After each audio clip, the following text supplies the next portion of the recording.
Indian red cross society Kamareddy ఆధ్వర్యంలో ప్రభుత్వ degree కళాశాల కామారెడ్డి అధ్యాపకుల, విద్యార్థుల సహకారంతో ఈ కాలేజీ పూర్వ విద్యార్థి కీర్తిశేషులు జెర్సీ బాలరాజ్ గౌడ్ జ్ఞాపకార్థం కాలేజ్ ఆడిటోరియంలో రక్తదాన శిబిరం మంగళవారం నిర్వహించడం జరిగింది. ఈ కార్యక్రమానికి జిల్లా కలెక్టర్ ఆశీష్ సంగ్వాన్ ముఖ్య అతిథిగా హాజరై రక్తదాన శిబిరాన్ని ప్రారంభించారు. ఈ సందర్భంగా జిల్లా కలెక్టర్ మాట్లాడుతూ విద్యార్థులు, ఉపాధ్యాయులకు అభినందనలు తెలియజేశారు.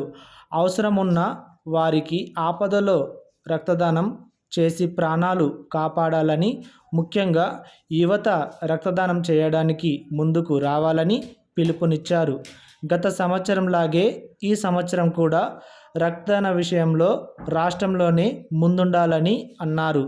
మన జిల్లాకే కాకుండా చుట్టుపక్కల జిల్లాలకు కూడా రక్తాన్ని అందిస్తున్నామని, మన జిల్లాలోని జిల్లా అధికారులు మరియు సిబ్బంది తప్పకుండా రక్తదానం చేసి ప్రాణాలు కాపాడాలని ప్రజావాణిలో కోరుచున్నామని తెలియజేశారు. ఈ కార్యక్రమంలో జిల్లా red cross society chairman Rajanna, కళాశాల principal Vijay Kumar, red cross ప్రతినిధి రఘుకుమార్, సిద్ధార్థ్, నరసింహం, రమేష్ తదితరులు పాల్గొన్నారు.